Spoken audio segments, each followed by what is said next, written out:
പ്രിയപ്പെട്ട മുഅ്മിനീങ്ങളെ, അൽഹംദുലില്ലാഹ്, ലോക മുഅ്മിനീങ്ങൾ കാത്തിരിക്കുന്ന ബറാഅത്ത് രാവ് നമ്മളിലേക്ക് ഇതാ എത്തുകയാണ്. ബറാഅത്ത് രാവ് എന്താണ് അതിന്റെ അർത്ഥം? ബറാഅത്ത് രാവിൽ എന്തൊക്കെയാണ് ഭൂമിയിൽ സംഭവിക്കുക? ബറാഅത്ത് രാവിന്റെ പുണ്യങ്ങൾ എന്തൊക്കെയാണ്? ബറാഅത്ത് രാവിലും ബറാഅത്ത് ദിനത്തിലും നമ്മൾ ശ്രദ്ധിക്കേണ്ട, ചെയ്തിരിക്കേണ്ട, മനസ്സിലാക്കിയിരിക്കേണ്ട 11ഓളം വമ്പൻ കാര്യങ്ങൾ ഇൻഷാ അല്ലാഹ് നമ്മൾ വിശദമായി ഇന്നത്തെ ക്ലാസ്സിൽ പഠിക്കാൻ പോവുകയാണ്. കൂട്ടത്തിൽ 11 വിഭാഗം ആളുകൾ, ഈ 11 സ്വഭാവമുള്ള ആളുകൾ അവരുടെ ഈ ഒരു ദുഷിച്ച സ്വഭാവങ്ങൾ മാറ്റാതെ ബറാഅത്ത് രാവിന്റെയോ ബറാഅത്ത് പകലിന്റെയോ മറ്റ് ദിവസങ്ങളിൽ ചെയ്യുന്ന അമലുകളുടെയോ ഒരു പ്രതിഫലവും അല്ലാഹു തആല അവർക്ക് കൊടുക്കൂല. അപ്പൊ അതുകൊണ്ട് പ്രത്യേകം ശ്രദ്ധിക്കുക. 11 കാര്യങ്ങൾ ഇന്നു മുതലേ നമ്മൾ ബറാഅത്ത് രാവിലേക്ക് ഒരുക്കി വെക്കേണ്ടതുണ്ട്. 11 വിഭാഗം സ്വഭാവം ആർക്കെങ്കിലും, നമ്മൾ കേൾക്കുന്ന ആർക്കെങ്കിലും ഉണ്ടെങ്കിൽ അത് ഇന്ന് തന്നെ നമ്മൾ മാറ്റി തൗബ ചെയ്താൽ മാത്രമേ ബറാഅത്ത് രാവിൽ നമ്മൾ ചെയ്യാനിരിക്കുന്ന പുണ്യമായ അമലുകൾ അല്ലാഹു തആല സ്വീകരിക്കുള്ളൂ. അപ്പോൾ വളരെ പ്രധാനപ്പെട്ട ഒരുപാട് കാര്യങ്ങൾ വിശദമായി പറയുന്ന ഈ വീഡിയോ നിങ്ങൾ അവസാനം വരെ കാണാൻ മറക്കണ്ട. മറ്റുള്ളവർക്ക് എത്തിച്ചു കൊടുക്കുക, അവരും ഇതൊക്കെ കാണട്ടെ. അല്ലാഹു നമ്മളെ സ്വീകരിക്കട്ടെ. ബറാഅത്ത് രാവിന്റെ പുണ്യം നമുക്ക് അല്ലാഹു തആല തരട്ടെ. ആമീൻ യാ റബ്ബൽ ആലമീൻ. വീഡിയോയിലേക്ക് നമുക്ക് കടക്കാം. അസ്സലാമു അലൈക്കും വറഹ്മത്തുള്ളാഹി തആല വബറകാതുഹു. ബിസ്മില്ലാഹിർ റഹ്മാനിർ റഹീം. അൽഹംദുലില്ലാഹി റബ്ബിൽ ആലമീൻ. വസ്സലാത്തു വസ്സലാമു അലാ സയ്യിദിനാ മുഹമ്മദിൻ വഅലാ ആലിഹി വഅസ്ഹാബിഹി വഅത്ബാഇ അൽഫായിസീൻ അജ്മഈൻ. അമ്മാ ബഅദ്. ബഹുമാന സ്നേഹം നിറഞ്ഞ സത്യവിശ്വാസികളെ, ഉമ്മമാരെ, സഹോദരിമാരെ, സഹോദരങ്ങളെ, പ്രിയപ്പെട്ട മുഅ്മിനീങ്ങളെ, പടച്ച റബ്ബ് നമുക്കെല്ലാവർക്കും ശരീരത്തിന് ആഫിയത്തും ആരോഗ്യവും എല്ലാ രോഗങ്ങളെ തൊട്ടുള്ള കാവലും. നമുക്കൊക്കെ ഒരുപാട് പ്രയാസങ്ങളുണ്ട്, രോഗങ്ങളുണ്ട്, പലർക്കൊക്കെ പല മാരകമായ അസുഖങ്ങളുണ്ട്. അള്ളാഹു എല്ലാ രോഗങ്ങളെ തൊട്ടുള്ള കാവൽ തരട്ടെ. ഉള്ള രോഗങ്ങൾ അള്ളാഹു തആല ശിഫയാക്കി തരട്ടെ. രോഗങ്ങൾക്ക് മരുന്നായി നമ്മൾ കഴിക്കുന്ന എന്തൊക്കെ വസ്തുക്കളുണ്ടോ അതിലൊക്കെ അള്ളാഹു തആല ശിഫാ തരുമാറാവട്ടെ. ആമീൻ ആമീൻ യാ റബ്ബൽ ആലമീൻ. പ്രിയപ്പെട്ട മുഅ്മിനീങ്ങളെ, അൽഹംദുലില്ലാഹ് സുമ്മ അൽഹംദുലില്ലാഹ്, തിങ്കളാഴ്ച മഗ്‌രിബോടുകൂടി ഇൻഷാ അല്ലാഹ് നമ്മൾ ബറാഅത്ത് രാവിലേക്ക് പ്രവേശിക്കുകയാണ്. ഈ വരുന്ന ചൊവ്വാഴ്ച പകൽ നമ്മൾ വിശുദ്ധമായ ശഅബാൻ 15ന്റെ ദിനത്തിലാണ്, ബറാഅത്ത് ദിനത്തിലായിരിക്കും ഉണ്ടാവുക. അന്നാണ് നമ്മൾ നമ്മുടെ നാട്ടിൽ പിറ കണ്ടതുമായി ബന്ധപ്പെട്ട് അനുസരിച്ച് നമ്മൾ നോമ്പ് പിടിക്കേണ്ടത് ഈ വരുന്ന ചൊവ്വാഴ്ച പകലാണ്. ചില രാജ്യങ്ങളിലൊക്കെ ഈ ശഅബാൻ പിറ കാണുന്നതുമായി ബന്ധപ്പെട്ട് അങ്ങോട്ടും ഇങ്ങോട്ടും വ്യത്യാസം വന്നിട്ടുണ്ട്. ചില രാജ്യങ്ങളിൽ നാളെ മഗ്‌രിബോടുകൂടി ശഅബാൻ 15 ഉണ്ട്. പിന്നെ ചില രാജ്യങ്ങളിൽ ചിലപ്പോൾ ബുധനാഴ്ചയാകും. അപ്പൊ അത് ഓരോ ഭൂഖണ്ഡങ്ങൾ മാറുന്നതിനനുസരിച്ച്, കാലാവസ്ഥക്ക് മാറുന്നതനുസരിച്ചൊക്കെ അങ്ങനെ വരും. ചിലപ്പോൾ റമദാൻ തുടങ്ങി പിറ്റേന്നായിരിക്കും ചില രാജ്യങ്ങളിൽ റമദാൻ തുടങ്ങുക. ചില രാജ്യങ്ങളിൽ റമദാൻ തുടങ്ങി അതിന്റെ തലേ ദിവസം റമദാൻ തുടങ്ങിയ സ്ഥലങ്ങളുണ്ടാകും. അതൊക്കെ സ്വാഭാവികമാണ്. അതിൽ വലിയ തല പുകച്ച് ചിന്തിക്കാനുള്ള കാര്യങ്ങളൊന്നുമില്ല. അതൊക്കെ ഇങ്ങനെ വ്യത്യസ്തമായ സ്ഥലങ്ങളിൽ വ്യത്യസ്തമായ രൂപത്തിൽ പല ഈ കാലാവസ്ഥക്കനുസരിച്ചൊക്കെ മാറ്റമുണ്ടാകും. നമ്മുടെ വിഷയം അതല്ല. അൽഹംദുലില്ലാഹ്, നമ്മുടെ നാട്ടിൽ പിറ കണ്ടതുമായി ബന്ധപ്പെട്ട് നമ്മുടെ ശഅബാൻ 15ാം രാവ്, ബറാഅത്ത് രാവ് വരുന്നത് ഈ വരുന്ന തിങ്കളാഴ്ച മഗ്‌രിബോടുകൂടി വരുന്ന പുണ്യമായ സമയമാണ്. അതായത് ഈ വർഷത്തെ ബറാഅത്ത് രാവ് വരുന്നത് 2026 ഫെബ്രുവരി മാസം 2-ാം തീയതി തിങ്കളാഴ്ച മഗ്‌രിബോട് കൂടിയാണ്. അൽഹംദുലില്ലാഹ്, ബറാഅത്ത് നോമ്പ് വരുന്നത് ഫെബ്രുവരി 3 ചൊവ്വാഴ്ച പകലാണ്. അപ്പൊ ലോകം മുഴുവനും തയ്യാറായി നിൽക്കുകയാണ്. ലോക മുഅ്മിനീങ്ങൾ, മുസ്ലിമീങ്ങൾ വളരെ ആവേശത്തോടുകൂടി കാത്തിരിക്കുന്ന സുന്ദരമായ ഒരു രാവാണ് ബറാഅത്ത് രാവ്. കാരണം 5 രാവുകളിൽ ചെയ്യുന്ന ദുആകൾ അല്ലാഹു തആല വേഗത്തിൽ ഖബൂൽ ചെയ്യുമെന്ന് മഹാനായ ഇമാം ഷാഫിഈ റളിയല്ലാഹു തആല അൻഹു പറയുന്നുണ്ട്. അപ്പൊ ചില ആൾക്കാർ ചോദിച്ചു, ഈ ഷാഫി ഇമാം പറയുന്നതൊക്കെ നമുക്ക് സ്വീകരിക്കാൻ പറ്റുമോ? ഷാഫി ഇമാം ആരാണ്? സ്വഹാബിയാണോ എന്നൊക്കെ പലരും ഒക്കെ ചോദിക്കുന്നുണ്ട്. ഞാൻ പറയട്ടെ, 10 ലക്ഷത്തോളം ഹദീസുകൾ മനഃപ്പാടമാക്കിയ മഹാനാണ് ഇമാം ഷാഫിഈ റളിയല്ലാഹു തആല അൻഹു. ആ മഹാനാണ് പറഞ്ഞത് എന്ത്? വിശുദ്ധമായ ലൈലത്തുൽ ബറാഅത്ത് രാവിൽ ദുആക്ക് ഇജാബത്തുണ്ട്. കാരണം അന്നത്തെ ആ ഒരു രാവിൽ ഒരുപാട് അത്ഭുതങ്ങൾ ലോകത്ത് സംഭവിച്ചിട്ടുണ്ട്. മാത്രമല്ല അല്ലാഹു സുബ്ഹാനഹു വ തആല അവന്റെ കോടാനുകോടി മലക്കുകളെ ആകാശ ലോകത്തിൽ നിന്നും ഭൂമി ലോകത്തേക്ക് ഇറക്കുന്ന സുന്ദരമായ ഒരു രാവാണ് ബറാഅത്ത് രാവ്. ഈ ബറാഅത്ത് രാവിൽ ഒരുപാട് അത്ഭുതങ്ങൾ സംഭവിക്കുമെന്ന് ഞാൻ പറഞ്ഞല്ലോ. അതിൽപ്പെട്ട ഒന്നാണ് ഈ ബറാഅത്ത് രാവിൽ അള്ളാഹുവിന്റെ കോപം, അള്ളാഹുവിന്റെ ശിക്ഷ, അള്ളാഹുവിന്റെ നരകം, അള്ളാഹുവിന്റെ വിചാരണ, ഇതിനെ തൊട്ടെല്ലാം ജനങ്ങളെ പടച്ചവൻ മോചിപ്പിക്കുന്ന രാവാണ്. അതുകൊണ്ട് തന്നെ ഈ ബറാഅത്ത് രാവ് എന്ന് പറഞ്ഞാൽ പലരും ചോദിച്ചു, ഉസ്താദേ ഈ ബറാഅത്ത് ബ്രാത്ത് രാവെന്നല്ല കേട്ടോ, ബ്രാത്ത് രാവെന്നല്ല, ബറാഅത്ത് രാവെന്നാണ്. ബറാഅത്ത് രാവ് എന്ന് പറഞ്ഞാൽ മോചനത്തിന്റെ രാവ്. എന്തിൽ നിന്നും മോചനം? 4 കാര്യങ്ങളിൽ നിന്നുള്ള മോചനം. എന്ത്? ഒന്ന്, അള്ളാഹുവിന്റെ കോപം, അള്ളാഹുവിന്റെ ദേഷ്യം പടച്ചോന് നമ്മളോട് ഉണ്ടാകുന്നതിനെ തൊട്ടുള്ള കാവൽ കിട്ടുന്ന, മോചനം കിട്ടുന്ന രാവാണ്. അള്ളാഹുവിന്റെ ശിക്ഷയിൽ നിന്നും നരകത്തിൽ നിന്നും പടച്ചോന്റെ അതിശക്തമായ വിചാരണയിൽ നിന്നൊക്കെ നമുക്ക് കാവൽ കിട്ടുന്ന, മാത്രമല്ല നിഫാക്കിൽ നിന്നും, കപട വിശ്വാസത്തിൽ നിന്നൊക്കെ കാവൽ കിട്ടുന്ന, അതിനുവേണ്ടി നല്ലവണ്ണം ദുആരക്കണം, കാവൽ കിട്ടുന്ന രാവാണ് ഈ ലൈലത്തുൽ ബറാഅ. തിങ്കളാഴ്ച മഗ്‌രിബോടുകൂടി നമ്മളിലേക്ക് വരുന്ന പുണ്യമായ രാവ്. മാത്രമല്ല ഈ ലൈലത്തുൽ ബറാഅത്ത് രാവിന് മറ്റൊരു പേരുണ്ട്. അതിൽപ്പെട്ട ഒരു പേരാണ് ലൈലത്തു ഈദുൽ മലായിക. മലക്കുകളുടെ പെരുന്നാളായ രാവാണ്. മലക്കുകളുടെ പെരുന്നാളായ രാവാണ്. അതായത് നമുക്കൊക്കെ 2 പെരുന്നാളുണ്ട് അല്ലെ, ചെറിയ പെരുന്നാളും ബലി പെരുന്നാളും എന്നതുപോലെ മലക്കുകൾക്ക് 2 പെരുന്നാൾ രാവുകളാണ്. ഒന്ന് ലൈലത്തുൽ ഖദറിന്റെ രാവ്, 2 ലൈലത്തുൽ ബറാഅയുടെ രാവ്. അപ്പൊ മലക്കുകളുടെ പെരുന്നാൾ രാവാൻ. മലക്കുകളൊക്കെ വലിയ സന്തോഷത്തിലും വലിയ ആഹ്ലാദത്തിലും, അവർക്ക് സന്തോഷം വരുമ്പോൾ അവരെന്താ ചെയ്യുക?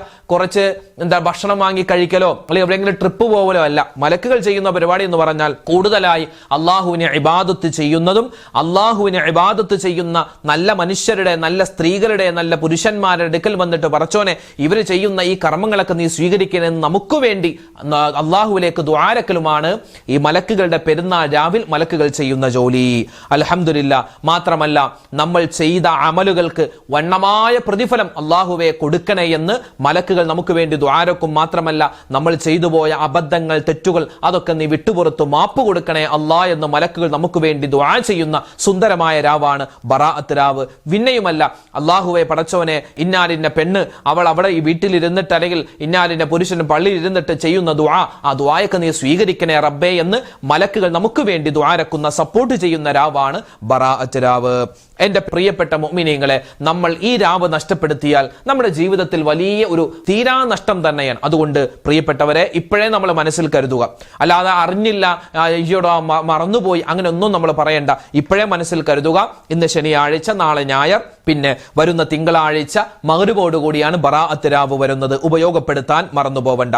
ഇനി നമ്മൾ ആ ദിവസങ്ങളിലൊക്കെ ചെയ്യേണ്ട ചില കാര്യങ്ങളിലേക്ക് നമ്മൾ കടക്കുകയാണ്. അതിനു മുമ്പ് പറയട്ടെ, ഈ ബറാഅത്ത് രാവ് എന്ന് പറയുമ്പോൾ മഹാന്മാര് പറയുന്നു, ബറാഅത്ത് രാവ്, പെരുന്നാൾ രാവ്, ലൈലത്തുൽ ഖദറിന്റെ രാവ്, ജുമുഅയുടെ രാവ്, അതുപോലെ തന്നെ 2 പെരുന്നാൾ രാവ്, ഇങ്ങനെ 5 രാവുകളുണ്ട്. ഈ 5 രാവുകൾ കണ്ടിട്ടാണ് ബറാഅത്ത് രാവ്, 2 പെരുന്നാൾ, ചെറിയ പെരുന്നാൾ, ബലിപെരുന്നാൾ രാവ്, അതുപോലെ ലൈലത്തുൽ ഖദറിന്റെ രാവ്, ജുമുഅയുടെ രാവ്, ഈ 5 രാവുകൾ കണ്ടിട്ടാണ് മഹാനായ ഈസാ നബി അലൈഹി സ്വലാത്തു വസ്സലാം പോലും ദുആ ചെയ്തു പോയിട്ടുണ്ട്. എന്താ ദുആ എന്നത്?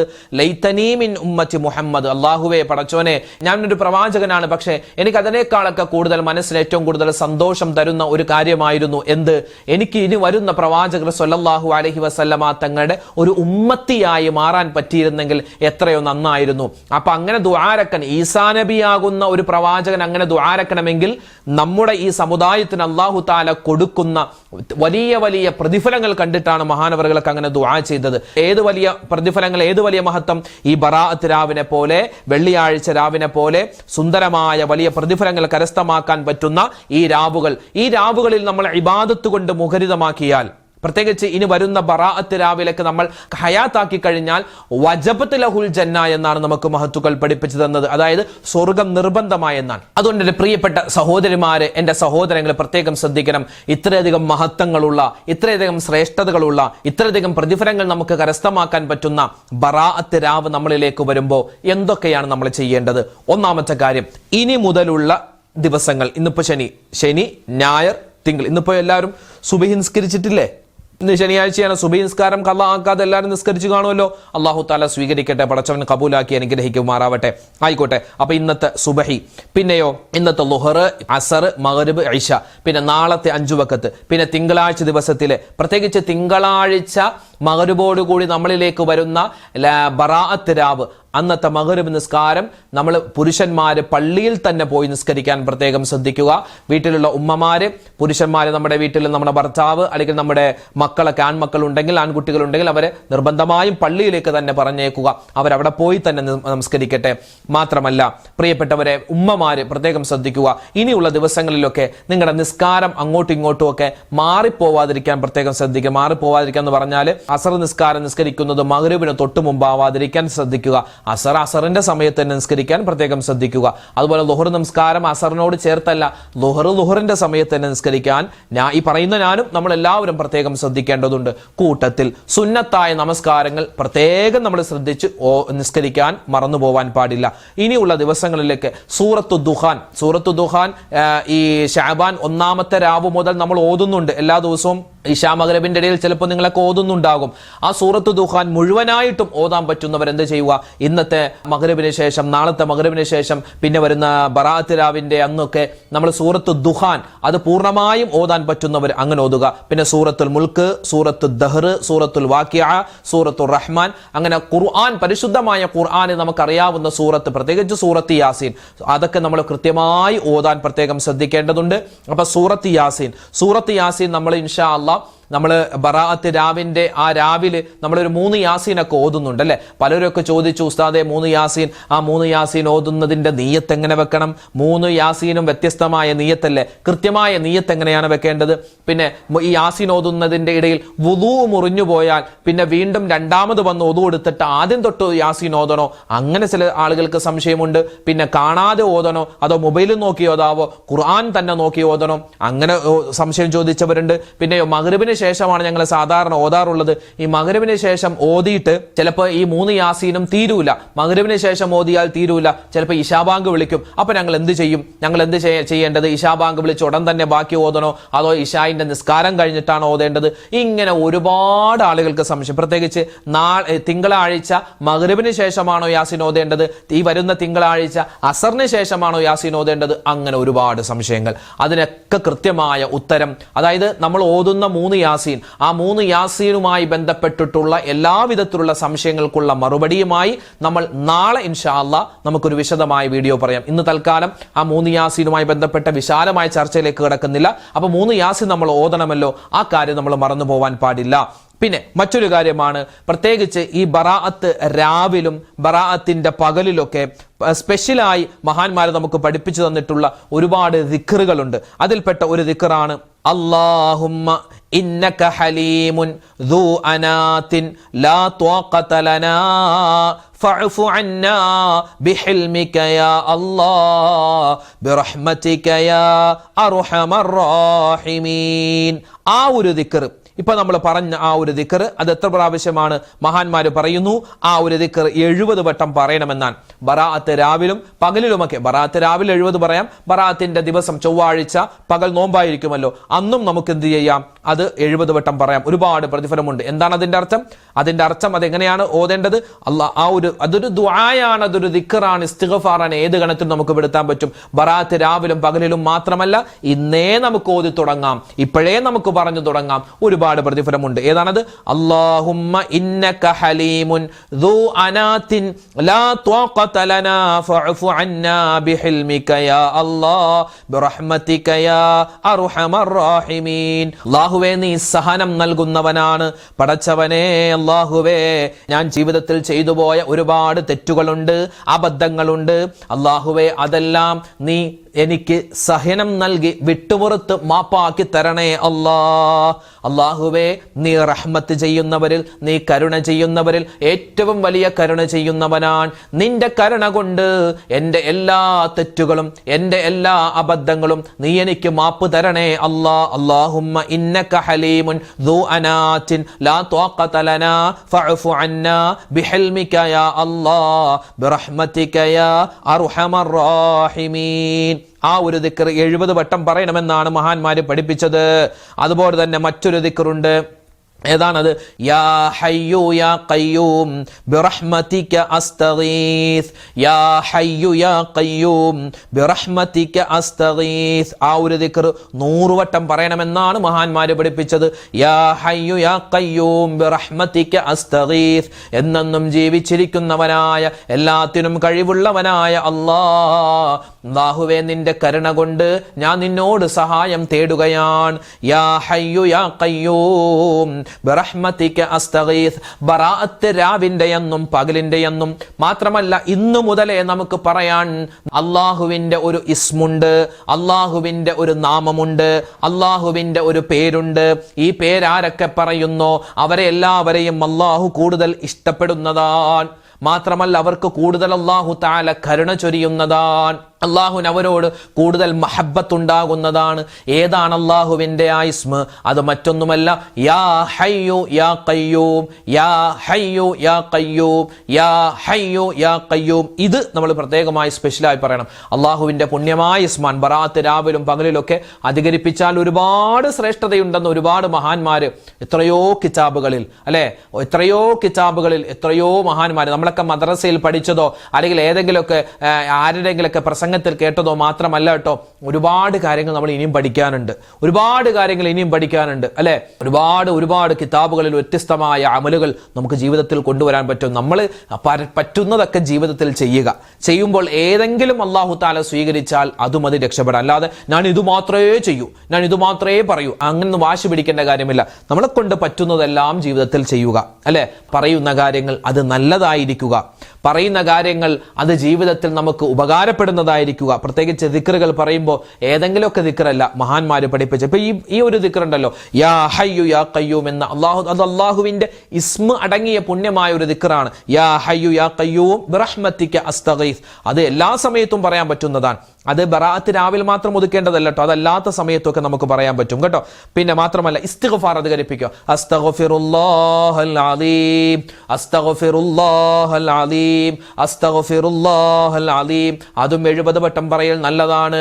മാത്രമല്ല, അറിയാവുന്ന സ്വലാത്തുകൾ അധികരിപ്പിക്കുക. സ്വല്ലല്ലാഹു അലാ മുഹമ്മദ് സ്വല്ലല്ലാഹു അലൈഹി വസല്ലം. ആ സ്വലാത്ത് ധാരാളമായി പറയുക. പിന്നെയോ ആ സ്വലാത്താക്കണ്ട വേറെ അറിയാവുന്ന ഏതൊക്കെ സ്വലാത്തുണ്ട് അത് ധാരാളമായി പറയണം. പിന്നെയോ റബ്ബനാ ളലംനാ അൻഫുസനാ വഇല്ലം തഗ്ഫിർ ലനാ വതർഹംനാ ലനകൂനന്ന മിനൽ ഖാസിരീൻ. ഇതും നമുക്ക് പറയാൻ പറ്റുന്ന ദിക്റാണ്. ഇതൊക്കെ ബറാഅത്ത് രാവിലേക്ക് മാറ്റി വെക്കാതെ ഇപ്പോഴേ പറഞ്ഞു തുടങ്ങുക എൻ്റെ ഉമ്മച്ചിമാരെ. പിന്നെയോ ദുആക്ക് ഇജാബത്തുള്ള രാവാണല്ലോ ബറാഅത്ത് രാവ്. അതുകൊണ്ട് നല്ലവണ്ണം ദുആരക്കാൻ നമ്മൾ മറന്നു പോവണ്ട. ഇപ്പോഴേ നമ്മൾ ദുആ ചെയ്തോളുക. ഒരുപാട് വിഷമങ്ങൾ എനിക്കുണ്ട്, ഒരുപാട് വിഷമങ്ങൾ നിങ്ങൾക്ക് ഓരോരുത്തർക്കുമുണ്ട്. നമ്മുടെയൊക്കെ മനസ്സിൽ ഒരുപാട് നല്ല മുറാദുകളുണ്ട്, ഒരുപാട് പ്രശ്നത്തിൽ അകപ്പെട്ടു പോയവരുണ്ട്. എല്ലാ പ്രശ്നങ്ങൾക്കും എല്ലാ പ്രതിസന്ധികൾക്കും പരിഹാരം നിന്റെ അടുക്കൽ നിന്ന് തരണേ അല്ലാ.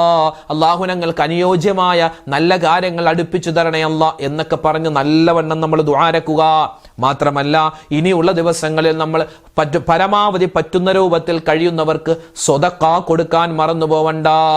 മറ്റുള്ളവർക്ക് ഭക്ഷണം കഴിക്കാനോ അല്ലെങ്കിൽ മറ്റുള്ളവർക്ക് ഒരു വസ്ത്രം വാങ്ങിക്കൊടുക്കാനോ എന്തെങ്കിലും ഒരു 10 രൂപയുണ്ടെങ്കിൽ മറ്റുള്ളവർക്ക് സ്വതക്ക ചെയ്യുക. അതും വലിയ പുണ്യമാണ്. മാത്രമല്ല, പ്രത്യേകം എൻ്റെ ഉമ്മച്ചിമാര് ശ്രദ്ധിക്കണേ, വാപ്പമാര് ശ്രദ്ധിക്കണേ. ഈ ബറാഅത്ത് രാവിലൊക്കെ ചില ആളുകളുണ്ട്, ഹയാത്താക്കും, അല്ലെ, രാത്രി മുഴുവനും നിന്ന് നിസ്കരിക്കും, ഒരുപാട് ദിക്റൗറാദുകളൊക്കെ പറയും. പക്ഷേ അവർ ചെയ്യുന്ന എല്ലാ അമലുകളും അള്ളാഹു സ്വീകരിക്കില്ല. അള്ളാഹ്ക്കതൊന്നും വേണ്ട. കാരണം അവർ പിണങ്ങി കഴിയുന്നവരാണ്, കുടുംബ ബന്ധം മുറിക്കുന്നവരാണ്, വഴക്കിട്ട് കഴിയുന്നവരാണ്. അങ്ങനെയുള്ളവരുടെ ഓരോ അമലും അള്ളാഹു സ്വീകരിക്കില്ല. അത് പ്രത്യേകം മനസ്സിലാക്കി വെക്കണേ. നാത്തുമാര് തമ്മിൽ പ്രശ്നമാണ്, അമ്മായിയമ്മ മരുമകൾ തമ്മിൽ പ്രശ്നമാണ്, ഉമ്മയും മക്കളും തമ്മിൽ പ്രശ്നമാണ്, വാപ്പയും മക്കളും തമ്മിൽ പ്രശ്നമാണ്, കൊച്ചാപ്പ മൂത്താപ്പമാര് പ്രശ്നമാണ്, സഹോദരന്മാര് പ്രശ്നമാണ്, അയൽവാസികൾ തമ്മിൽ പ്രശ്നത്തിലാണ്, കുടുംബക്കാരും കൂട്ടുകാരും തമ്മിൽ വലിയ പ്രതിസന്ധിയിലാണ്. ഇങ്ങനെ ഒരുപാട് പ്രശ്നത്തിലും പിണക്കത്തിലും കഴിയുന്നവരെ നിങ്ങളുടെ പിണക്കം മാറ്റാൻ ഇനിയും ഏതാനും മണിക്കൂറുകളുണ്ട്. ആ പിണക്കം മാറ്റിയിട്ട് വേണം നമ്മൾ ഈ പരിശുദ്ധമായ ലൈലത്തുൽ ബറാഅത്ത് രാവിനെ സ്വീകരിക്കാൻ. ആ കാര്യം മറക്കണ്ട. പിണക്കൊക്കെ മാറ്റം കൊണ്ട് ഇതൊക്കെ പറയുമ്പോൾ എല്ലാം ഇഷ്ടപ്പെടും. ഉസ്താദ് ഈ പിണക്കത്തെ പറ്റി പറയുമ്പോൾ ആളുകൾക്ക് അങ്ങോട്ട് ചില ആളുകൾക്ക്, എല്ലാവർക്കും അല്ല, ചില ആളുകൾക്ക് അങ്ങനെ ഈ ഉസ്താദ് കൊള്ളൂല, ഈ ഉസ്താദിനെ പ്രസംഗമൊന്നും കൊള്ളൂല, അങ്ങോട്ട് പോരാ. എന്താ കാരണം? പിണങ്ങാൻ പാടില്ല, എല്ലാവരോടും സ്നേഹത്തോടു കൂടി പെരുമാറണം, പരസ്പരം പിണങ്ങിയിട്ടുണ്ടെങ്കിൽ അതൊക്കെ പൊരുത്തപ്പെടിപ്പിക്കണം എന്ന് പറഞ്ഞതുകൊണ്ട് ഉസ്താദിന്റെ പ്രസംഗം കൊള്ളൂല, ക്ലാസ് കൊള്ളൂല. അങ്ങനെ പറയുന്നവരുണ്ട്, അങ്ങനെ പറഞ്ഞവരുണ്ട്. അപ്പൊ അതുകൊണ്ട് പറയട്ടെ, ആരൊക്കെ എന്തൊക്കെ സർട്ടിഫിക്കറ്റ് തന്നാലും എനിക്കൊരു പ്രശ്നമില്ല. ഞാൻ പറയാനുള്ളത് പറഞ്ഞു. പരസ്പരം പിണങ്ങി കഴിയുന്നവരെ നമ്മൾ ആ ബന്ധം ചേർക്കുക. കാരണം ഏത് സമയത്താ മരണപ്പെട്ടു പോകാമെന്ന് അറിയില്ല. മരിക്കുന്ന സമയത്ത് നമ്മൾ ആരോടെങ്കിലൊക്കെ പിണങ്ങി വഴക്കിട്ടാണ് നമ്മൾ മരണപ്പെട്ടു പോകുന്നതെങ്കിൽ നമ്മുടെ അമലുകൾ അല്ലാഹു തആല ചിലപ്പോൾ എന്ത് ചെയ്യും, മറിച്ച് കളയും. ഈ കുടത്തിൽ വെള്ളം എടുത്ത് അല്ലെങ്കിൽ ബക്കറ്റിൽ വെള്ളം എടുത്തിട്ട് ഇങ്ങനെ കൊട്ടിക്കളഞ്ഞാൽ പിന്നെ ബക്കറ്റിൽ വെള്ളം ഉണ്ടാവില്ല എന്നതുപോലെ ഒരു അമലും ഉണ്ടാവൂല. പിന്നെ മാത്രമല്ല, ഇനി ശ്രദ്ധിക്കേണ്ട മറ്റൊരു കാര്യം, ഇനിയിപ്പോൾ ഇന്ന് ശനിയാഴ്ച, ഇന്നത്തെ രാത്രി, നാളെ ഞായറാഴ്ച, നാളത്തെ രാത്രി, പിന്നെ മറ്റന്നാൾ തിങ്കൾ, പിന്നെ ചൊവ്വ, ഇനി പരിശുദ്ധമായ റമദാനിലേക്ക് ഏതാനും ആഴ്ചകൾ മാത്രമാണുള്ളത്.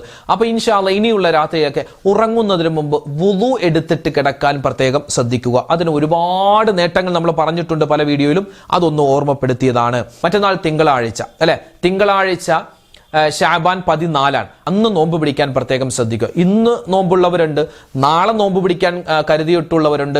അതുപോലെ തന്നെ തിങ്കളാഴ്ച നോമ്പ് നമ്മൾ പിടിക്കുക. അപ്പോൾ തിങ്കളാഴ്ച ദിവസത്തിന്റെ സുന്നത്തായ നോമ്പ്, ഷാബാൻ മാസത്തിൽ നിന്നുള്ള ഒരു സുന്നത്തായ നോമ്പ്, അതൊക്കെ നമുക്ക് വെക്കാം. പിന്നെ അതുപോലെ തന്നെ വെളുത്ത വാവ്, അയ്യാമുൽ ബീദിന്റെ സുന്നത്തായ നോമ്പ് ഞാൻ പിടിക്കുന്നു, അങ്ങനെ നിയ്യത്ത് വെക്കാൻ പറ്റും. അപ്പോൾ അങ്ങനെ പിന്നെ റമദാൻ നഷ്ടപ്പെട്ടു പോയ നോമ്പ്, അതൊക്കെ നമുക്ക് തിങ്കളാഴ്ച നോമ്പ് ആരെങ്കിലും പിടിക്കുന്നുണ്ടെങ്കിൽ ആ നിയ്യത്ത് വെക്കാം. പിന്നെ ചൊവ്വാഴ്ച പിടിക്കുമ്പോൾ റമദാനിൽ നഷ്ടപ്പെട്ടു പോയ നോമ്പ് അല്ലാഹു തആലക്ക് വേണ്ടി ഞാൻ ഖളാ വീട്ടുന്നു. അതുപോലെ തന്നെ മറ്റൊരു നിയ്യത്ത്, അതായത് ഈ വരുന്ന തിങ്കളാഴ്ച നോമ്പ് പിടിക്കാൻ ആഗ്രഹിക്കുന്നവർക്ക് വേണ്ടിയുള്ള നിയ്യത്ത് പറഞ്ഞു. ഇനി ചൊവ്വാഴ്ച നോമ്പ് പിടിക്കാൻ ആഗ്രഹിക്കുന്നവർ നോമ്പ് പിടിക്കുക. അന്നത്തെ നോമ്പിന്റെ നിയ്യത്ത്, ഒന്ന് റമദാനിൽ നഷ്ടപ്പെട്ടു പോയ ഫർളായ നോമ്പ് അല്ലാഹു തആലക്ക് വേണ്ടി ഞാൻ അനുഷ്ഠിക്കുന്നു. പിന്നെയോ മറ്റൊന്ന് ഷഅബാൻ 15ന്റെ സുന്നത്തായ നോമ്പ് അല്ലാഹു തആലക്ക് വേണ്ടി ഞാൻ അനുഷ്ഠിക്കുന്നു. അതുപോലെ തന്നെ വെളുത്ത വാവ്, അയ്യാമുൽ ബീദ്, വെളുത്ത വാവ് ദിവസത്തിലെ സുന്നത്തായ നോമ്പ് അല്ലാഹു തആലക്ക് വേണ്ടി ഞാൻ അനുഷ്ഠിക്കുന്നു. അങ്ങനെ 3 നിയ്യത്ത് നമുക്ക് വരുന്ന ചൊവ്വാഴ്ചത്തെ നോമ്പിന് വെക്കാൻ പറ്റും കേട്ടോ. അപ്പോൾ നോമ്പുകാരായിരിക്കുക. നോമ്പ് തുറപ്പിക്കാൻ നമ്മുടെ വീട്ടിലോ അല്ലെങ്കിൽ നമ്മുടെ പള്ളിയിലൊക്കെ ഈ നോമ്പ് തുറപ്പിക്കുന്നതുമായി ബന്ധപ്പെട്ട് ആരെങ്കിലൊക്കെ സഹകരിക്കാൻ പറ്റുന്നുണ്ടെങ്കിൽ അതിനൊക്കെ വലിയ പ്രതിഫലമുണ്ട് കേട്ടോ. ഇൻഷാ അല്ലാഹ് ആ കാര്യങ്ങളൊക്കെ ശ്രദ്ധിക്കുക. ഇനി ഞാൻ പറഞ്ഞല്ലോ, ഇത്രയും ഒരുപാട് അമലുകൾ ചെയ്താൽ ഒരുപാട് പ്രതിഫലങ്ങൾ അല്ലാഹു തആല വാരിക്കോരിത്തരും. അല്ലാഹു തആല ഈ ഷഅബാൻ 15-ാം രാവിൽ, ബറാഅത്ത് രാവിൽ 1-ാം ആകാശത്തേക്ക് അല്ലാഹു വരുമെന്നുണ്ട്. അതുപോലെ അല്ലാഹു തആല ഇങ്ങനെ സൂക്ഷ്മമായി നോക്കുമെന്നുണ്ട്. ഒക്കെ പല അർത്ഥങ്ങളുണ്ട്, നമുക്ക് മനസ്സിലാവാൻ അങ്ങനെ പറഞ്ഞു എന്ന് മാത്രം.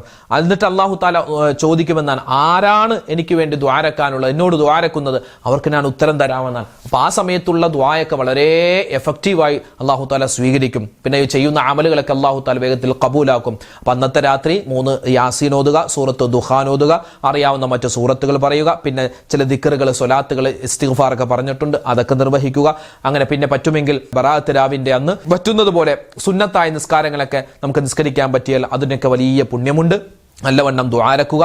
പിന്നെ മരണപ്പെട്ടവരെ സിയാറത്ത് ചെയ്യുക. അതായത് തിങ്കളാഴ്ച അസറിന് ശേഷം നമുക്ക് പള്ളിയിലൊക്കെ പോയി ആണുങ്ങൾ സിയാറത്ത് ചെയ്യുക. ഉമ്മമാര് വീട്ടിൽ തന്നെ ഇരുന്നിട്ട് അവർക്ക് വേണ്ടി ഫാത്തിഹ ഓതുകയോ മരണപ്പെട്ടവർക്ക് വേണ്ടി ദുആരക്കുകയോ ചെയ്യുക. പിന്നെ അതിനുശേഷം മഗ്രിബിന് ശേഷമായിട്ട് അസറിന് ശേഷവും യാസീൻ ഓതാം, അല്ലെങ്കിൽ മഗ്രിബിന് ശേഷവും യാസീൻ ഓതാം, കുഴപ്പമില്ല. മഗ്രിബിന് ശേഷം ഓതലാണ് ഒന്നുകൂടി നല്ലത്. പല സ്ഥലങ്ങളിലും പല വ്യത്യസ്തമായ രൂപം ഉണ്ടാകും, ഏതും ശരിയാണ് കേട്ടോ, അതൊന്നും കുഴപ്പമില്ല.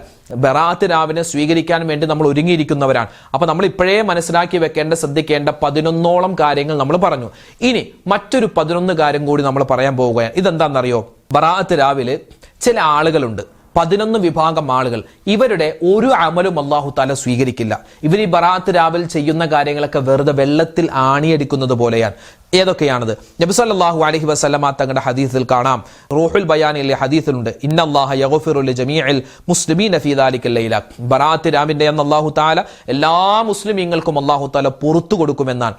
എന്നാലോ 4 വിഭാഗം ആളുകൾക്ക് പടച്ചവൻ പുറത്തു കൊടുക്കൂല. അതിൽപ്പെട്ട ഒരു വിഭാഗമാണ് എന്ത്? ഷാരിബുൽ ഖംർ, അതായത് ലഹരി ഉപയോഗിക്കുന്നവർ, കള്ള് കുടിക്കുന്നവർ, അല്ലാഹു തആല അവർക്ക് പുറത്തു കൊടുക്കൂല എന്നാണ്. ആ പരിപാടി നിർത്താതെ, അല്ലെങ്കിൽ കഞ്ചാവ് ഉപയോഗിക്കുന്നവർ, മയക്കുമരുന്ന്, ഇപ്പോൾ പല രൂപത്തിലാണ്, സ്റ്റാമ്പിന്റെ രൂപത്തിൽ, ഗുളികയുടെ രൂപത്തിൽ, ചെറിയ കുപ്പിയിൽ മൂക്കിലൊക്കെ ഇങ്ങനെ മയക്കുമരുന്ന് ഉപയോഗിക്കുന്ന ആളുകളുണ്ട്. അല്ലാഹു തആല കാത്തുരക്ഷിക്കട്ടെ, നമ്മുടെ മക്കളെയും അല്ലാഹു തആല കാത്തുരക്ഷിക്കട്ടെ. അയാളിലും അല്ലാഹു തആല ബർക്കത്ത് കൊടുക്കൂല, അയാളെയും അല്ലാഹു തആല സ്വീകരിക്കൂല, അയാളുള്ള വീട്ടിലും അല്ലാഹു തആല അള്ളാന്റെ റഹ്മത്തിന്റെ മലക്കൾ വരൂല എന്നാണ്. അതുകൊണ്ട് എൻ്റെ ഉമ്മമാരൊക്കെ പ്രത്യേകം ശ്രദ്ധിച്ച് നല്ലവണ്ണം ദുആരെന്ന് നല്ലവണ്ണം കരുതിയിരിക്കുക. നമ്മുടെ ഭർത്താവ്, നമ്മുടെ മക്കളൊക്കെ അത്തരത്തിൽ ഏതെങ്കിലും ഒരു ദുസ്വഭാവത്തിലാണെങ്കിൽ അവരെ പറഞ്ഞ് നമ്മൾ തിരുത്തിപ്പിക്കുക. മാത്രമല്ല അവരുടെ ദുസ്വഭാവമൊക്കെ മാറാൻ വേണ്ടി നല്ലവണ്ണം ഇൻഷാ അല്ലാഹ് ദുആരക്ക് അല്ലാഹു തആല അത്തരത്തിൽ ആരെങ്കിലൊക്കെ ഏതെങ്കിലുമൊക്കെ സഹോദരിമാരൊക്കെ പ്രയാസപ്പെടുന്നുണ്ടെങ്കിൽ അവരുടെ ഭർത്താവിനെ കൊണ്ട് മക്കളെ കൊണ്ടൊക്കെ പ്രതിസന്ധിയിലായിട്ടുണ്ടെങ്കിൽ അല്ലാഹു തആല അവർക്കൊക്കെ വേഗം മോചനം നൽകുമാറാവട്ടെ എന്ന് ആത്മാർത്ഥമായിട്ട് ദുആരക്കുന്നു. അപ്പോൾ ഒന്നാമത്തെ കാര്യം മനസ്സിലാക്കുക, ആരെങ്കിലുമൊക്കെ ചില ആളുകളുണ്ട് അങ്ങനെ തീരെ ഉപയോഗിക്കുന്നില്ല, പക്ഷേ വല്ലപ്പോഴും വർഷത്തിൽ ഒരു പ്രാവശ്യം മാത്രം അല്പം കള്ളു കുടിക്കുന്ന ആളുകളുണ്ട്. അതുമൊക്കെ തെറ്റാണ്. അതൊന്നും നമ്മൾ അങ്ങോട്ടൊന്നും ചിന്തിക്കേ വേണ്ട. ആ കാര്യങ്ങളൊക്കെ എന്തെങ്കിലും ചെയ്യുന്നുണ്ടെങ്കിൽ അത് മാറ്റിവെച്ച് തൗബ ചെയ്യാതെ നമ്മുടെ അമലുകൾ അല്ലാഹു തആല കബൂലാക്കൂല. രണ്ടാമത്തെ വിഭാഗം ആഖുൽ വാലിദൈ, മാതാപിതാക്കളെ ബുദ്ധിമുട്ടിച്ചവർ അല്ലെങ്കിൽ മാതാപിതാക്കളുടെ ശാപം വാങ്ങിയവർ, മാതാപിതാക്കളെ മൈൻഡ് ചെയ്യാത്തവർ, അവർക്ക് വേണ്ടി ഖിദ്മത്ത് ചെയ്യാത്തവർ. അത് എത്ര വലിയ ഹാജിയാരാണെങ്കിലും എത്ര വലിയ ഉസ്താദാണെങ്കിലും തങ്ങളാണെങ്കിലും ഒരു രക്ഷയില്ല. അതായത് ഭാര്യമാരുടെ വാക്ക് കേട്ടിട്ട് ഭർത്താക്കന്മാരെ നിങ്ങൾ ഉമ്മാനെ തെറി പറഞ്ഞവരാണോ വാപ്പാനെ തെറി പറഞ്ഞവരാണോ നിങ്ങളുടെ അമൽ അല്ലാഹു തആല സ്വീകരിക്കില്ല. മാത്രമല്ല ഈ ഭാര്യയുടെ ഉമ്മയും വാപ്പയുണ്ടല്ലോ, അതുമൊക്കെ നമ്മുടെ സ്വന്തം ഉമ്മായും വാപ്പായും പോലെയാണ്. അവരോട് നമ്മൾ മാന്യമായിട്ട് പെരുമാറണം. ആ കാര്യം പുരുഷന്മാർ പ്രത്യേകം ശ്രദ്ധിക്കുക. ഉമ്മാനെയും വാപ്പാനെയൊക്കെ ബുദ്ധിമുട്ടിച്ചാൽ അല്ലാഹു തആല ആഖിറത്തിലേക്ക് മാത്രമല്ല ദുന്യാവിൽ തന്നെ പടച്ചോൻ ശിക്ഷ കൊടുക്കുമെന്നാണ്. ഒന്നാമത്തേത് മോശപ്പെട്ട മരണമായിരിക്കും. രണ്ട്, ആയുസ് അല്ലാഹു തആല ചുരുക്കിക്കളയും എന്ന് പറഞ്ഞാൽ അവൻ ചെയ്യുന്ന ഒരു കാര്യത്തിലും ഒരു ബർക്കത്തും ഉണ്ടാവൂല. മൂന്നാമത്തെ കാര്യം അവനെ ബുദ്ധിമുട്ടിക്കുന്ന മക്കളെ അല്ലാഹു തആല കൊടുക്കുമെന്നാണ്. പിന്നെയോ മറ്റൊരു വിഭാഗമാണ് എന്ത്, ഖാത്തുഉർ റഹം, പിണങ്ങിക്കഴിയുന്ന ആളുകൾ. ഞാൻ നേരത്തെ പറഞ്ഞതുപോലെ സഹോദരി സഹോദരന്മാർ, മാതാപിതാക്കൾ, മക്കൾ, അതുപോലെ തന്നെ മൂത്താപ്പ കൊച്ചാപ്പ, അനിയന്മാര്, ജ്യേഷ്ഠന്മാര്, ഇങ്ങനെ പിണങ്ങിക്കഴിയുന്ന ഒരുപാട് വിഭാഗമാണ്. ഭാര്യ ഭർത്താക്കന്മാരൊക്കെ പിണങ്ങിക്കഴിയുന്നവരുണ്ടാകും. അവരോടൊക്കെ ഒരു സലാം പറഞ്ഞ് ഒരു പൊരുത്തപ്പെടിപ്പിക്കുക. ബറാഅത്ത് രാവാണ് വരുന്നത്, അതുകൊണ്ട് ഒന്ന് പൊരുത്തപ്പെട്ടേക്കുക. ഞാൻ എല്ലാം പൊരുത്തപ്പെട്ടു തന്നു, എന്റെ ഭാഗത്ത് ഒരു പ്രശ്നം ഉണ്ടാവൂല, അതുകൊണ്ട് നിങ്ങളൊക്കെ പൊരുത്തപ്പെട്ടേക്കുക. നല്ലവനെ ഇബാദത്ത് ചെയ്യേണ്ടത് നമ്മളൊക്കെ ദുആ അല്ലാഹു തആല സ്വീകരിക്കേണ്ടതല്ലേ, അതുകൊണ്ട് പൊരുത്തപ്പെട്ടേക്കുക. എന്തെങ്കിലും പറഞ്ഞിട്ടുണ്ടെങ്കിൽ മനസ്സിൽ വെക്കരുത് എന്നൊക്കെ പറഞ്ഞ് നമ്മളങ്ങോട്ട് പൊരുത്തം ചോദിച്ചേക്കുക. അവരിങ്ങോട്ട് എന്തെങ്കിലും പറയട്ടെ, കുറ്റം പറയട്ടെ, എന്തും ചെയ്യട്ടെ, അത് നമ്മുടെ വിഷയമല്ല. നമ്മുടെ ഭാഗം നമ്മൾ ക്ലിയർ ആക്കുക കേട്ടോ. ആ കാര്യം പ്രത്യേകം ശ്രദ്ധിക്കേണ്ടതുണ്ട്. അപ്പൊ പിണങ്ങിക്കഴിയുന്നവരെ നിങ്ങളുടെ പിണക്കം മാറ്റാതെ അല്ലാഹു തആല നിങ്ങളുടെ അമൽ സ്വീകരിക്കില്ല. മറ്റൊരു വിഭാഗമാണ് നമ്മാം എന്ന് പറയും, നമീമത്ത് പറഞ്ഞു നടക്കുന്നവർ, പരദൂഷണം, ഏഷണി, കുറ്റം പറച്ചില്, അതുപോലെ തന്നെ അങ്ങനെ മോശത്തരം പറഞ്ഞു നടക്കുന്ന, മറ്റുള്ളവരുടെ കുറ്റം കുറവൊക്കെ നോക്കി അത് പരസ്പരം അങ്ങോട്ടും ഇങ്ങോട്ടും പറഞ്ഞു നടക്കുന്നവർ, അവർ ആ പണി നിർത്താതെ അവരുടെ അമൽ അല്ലാഹു തആല സ്വീകരിക്കില്ല. പിന്നെയും ഹദീസുകളിലും മറ്റു മഹാന്മാർ പറയുന്ന വേറെയും ചില വിഭാഗങ്ങളുണ്ട്. അതിൽപ്പെട്ടതാണ് ഖാഹിൻ, ജോത്സ്യപ്പണി നടത്തുന്നവർ അല്ലെങ്കിൽ ജോത്സ്യന്റെ അടുത്ത് പോയി പ്രശ്നം നോക്കുന്നവരെ. അങ്ങനത്തെ ചില മുസ്ലിമീങ്ങളുണ്ട്, അവരുടെ അമലും അല്ലാഹു തആല സ്വീകരിക്കില്ല. മറ്റൊന്ന് സാഹിർ, സിഹർ ചെയ്യുന്നവർ, അല്ലെ, സിഹർ ചെയ്യിപ്പിക്കുന്നവർ, അതിന് കൂട്ടുനിൽക്കുന്നവർ, അവർ ഈ പണി നിർത്താതെ അത് ചെയ്തവരോട് പൊരുത്തം ചോദിക്കാതെ ഇവരുടെ അമൽ അല്ലാഹു തആല സ്വീകരിക്കില്ല. പിന്നെയോ ഈ ശത്രുത മനോഭാവം, കുശുമ്പ്, കുഞ്ഞായ്മ, അസൂയ, ദേഷ്യം വെച്ച് നടക്കുന്നവർ, അവർ ആ പണി നിർത്താതെ അവരുടെ അമലും അല്ലാഹു തആല സ്വീകരിക്കില്ല. മറ്റൊന്ന് ആത്മഹത്യ ചെയ്തവർ, അല്ലാഹു തആല അത്തരത്തിലുള്ള അവസ്ഥയെ തൊട്ട് നമ്മളെ കാത്തുരക്ഷിക്കുമാറാവട്ടെ. അല്ലെ, വിഷം കഴിച്ചും തൂങ്ങി മരിച്ചും ഒക്കെ നരമ്പ് മുറിച്ചവരൊക്കെ ഉണ്ടല്ലോ, അല്ലാഹു തആല അങ്ങനെയൊക്കെ നമ്മളെ കാത്തുരക്ഷിക്കട്ടെ. അങ്ങനെയുള്ളവർ അവർക്കും അല്ലാഹു പുറത്തു കൊടുക്കില്ല എന്നാണ്. പിന്നെ പടച്ചോനാണ്, റഹ്മാനാണ്, റഹീമാണ്, അല്ലാഹു പുറത്തു കൊടുത്തേക്കാം, എന്തുമാവട്ടെ. അപ്പൊ ആ ഒരു പരിപാടി ചെയ്യാൻ പാടില്ല. പിന്നെ സാനിൻ, വ്യഭിചരിക്കുന്നവൻ, കണ്ണുകൊണ്ട്, കാതുകൊണ്ട്, നാവുകൊണ്ട് ഹറാമ കാണുന്നവർ, കേൾക്കുന്നവർ, ചെയ്യുന്നവർ, അവർക്കും അല്ലാഹു തആല ആ പരിപാടി നിർത്താതെ പുറത്തു കൊടുക്കൂല. രണ്ടാമത്തേത് മുബ്തദി എന്ന് പറയും, പുത്തൻവാദികൾ, ദീൻ പറഞ്ഞത്, അതായത് മഹാന്മാർ പറഞ്ഞത് കേൾക്കൂല, നബിതങ്ങൾ ചെയ്തത് ചെയ്യൂല, സ്വഹാബിമാർ ചെയ്തത് ചെയ്യൂല, അങ്ങനത്തെ ചില ആളുകളുണ്ട്. 11ാമത്തേത് മുശ്രിക്കുകൾ, അതായത് ശിർക്ക് ചെയ്യുന്നവർ, അവർ അല്ലാഹു തആല തീരെ മൈൻഡ് ചെയ്യൂല, അവർ ആ പണി നിർത്താതെ. അപ്പോൾ 11 വിഭാഗം ആളുകൾ അവർ ഈ സ്വഭാവമൊക്കെ മാറ്റിവെക്കാതെ അല്ലാഹു തആല അവരെ സ്വീകരിക്കൂല. ഈ ബറാഅത്ത് രാവിൽ അവർക്കൊരു പുണ്യവും കിട്ടാൻ പോകുന്നില്ല. അപ്പോൾ 11 കാര്യങ്ങൾ നമ്മൾ ശ്രദ്ധിക്കേണ്ടതുണ്ട്. 11 വിഭാഗം ആളുകളിൽ നമ്മൾ പെട്ടുപോവാനും പാടില്ല. അപ്പോൾ ബറാഅത്ത് രാവ് വരുന്നു, ഇപ്പോഴേ നമ്മൾ ഒരുങ്ങുക. എങ്ങനെ ഒരുങ്ങണം, എന്തൊക്കെ കാര്യങ്ങൾ ചെയ്യണം, എന്തൊക്കെ കാര്യങ്ങൾ ചെയ്യാൻ പാടില്ല, വിശദമായി നമ്മൾ ഇൻഷാ അല്ലാഹ് ഇന്നത്തെ ക്ലാസ്സിൽ പറഞ്ഞിട്ടുണ്ട്. ഈ കാര്യങ്ങളൊക്കെ മനസ്സിലാക്കി വെക്കുക. ഇത് നിങ്ങൾ മറ്റുള്ളവർക്ക് ഈ വീഡിയോ എത്തിച്ചു കൊടുക്കുക. അവരൊക്കെ പഠിക്കട്ടെ, അവരൊക്കെ കേൾക്കട്ടെ. അൽഹംദുലില്ലാഹ്, അല്ലാഹു സുബ്ഹാനഹു വ തആല നമ്മുടെ എല്ലാവരുടെയും ഹലാലായ മുറാദുകൾ ഹാസിലാക്കി തരട്ടെ. ഒരുപാട് വിഷമ പ്രയാസങ്ങളുണ്ട്, എല്ലാം അല്ലാഹു തആല മാറ്റി തരട്ടെ. എല്ലാവിധത്തിലുള്ള ആപത്ത്, മുസീബത്ത്, കണ്ണേർ, സിഹ്റിനെ തൊട്ട് അല്ലാഹു തആല കാത്തുരക്ഷിക്കുമാറാവട്ടെ.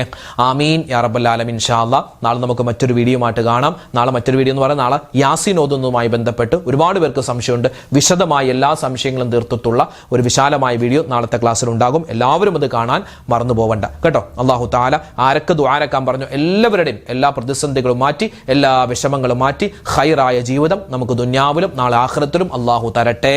ആമീൻ യാ റബ്ബൽ ആലമീൻ. അസ്സലാമു അലൈക്കും വറഹ്മത്തുള്ളാഹി തആല വബറകാതുഹു. പ്രിയപ്പെട്ടവരെ, ഇന്നത്തെ വീഡിയോയുടെ എൻഡ് സ്ക്രീനായി നമ്മൾ പരിചയപ്പെടുത്തുന്ന അടുത്ത വീഡിയോ നമ്മൾ ദിവസങ്ങൾക്ക് മുമ്പ് ഒരു വീഡിയോ ചെയ്തിരുന്നു. നനച്ചുകുളിയുമായി ബന്ധപ്പെട്ട ഒരു വീഡിയോ ആണ്. വിശുദ്ധമായ റമദാൻ വരികയാണ്. റമദാൻ വരുന്നതിന് മുമ്പ് നമ്മളെല്ലാവരും ഒന്ന് ഒരുങ്ങണം. എങ്ങനെ ഒരുങ്ങണം? ശാരീരികമായി നമ്മൾ ഒരുങ്ങണം, മാനസികമായി ഒരുങ്ങണം, നമ്മുടെ വീടും ഒരുങ്ങണം, നമ്മുടെ വാഹനം ഒരുങ്ങണം, നമ്മുടെ കച്ചവട സ്ഥാപനം ഒരുങ്ങണം. അങ്ങനെ ഒരുങ്ങിയാൽ മാത്രമാണ് വരുന്ന റമദാനിനെ നമ്മൾക്ക് പൂർണ്ണമായും സ്വീകരിക്കാൻ പറ്റൂ. അതിനെന്ത് ചെയ്യണം? നനച്ചുകുളി നമ്മൾ നടത്തണം. എന്താണ് ഉസ്താദെ നനച്ചുകുളി? വിശദമായി നമ്മൾ ചർച്ച ചെയ്ത ഒരു വീഡിയോ കാണാൻ ഈ കാണുന്ന യൂട്യൂബ് ലിങ്കിൽ നിങ്ങൾ ക്ലിക്ക് ചെയ്യുക. എന്താണ് നനച്ചുകുളി? എവിടെയാണ് നനച്ചുകുളി? എങ്ങനെയാണ് നനച്ചുകുളി? എന്തിനാണ് നനച്ചുകുളി? വിശദമായ ചർച്ച ഈ കാണുന്ന വീഡിയോയിലുണ്ട്. ഒന്ന് കേട്ടു നോക്കണേ. അസ്സലാമു അലൈക്കും വറഹ്മത്തുള്ളാഹി തആല വബറകാതുഹു.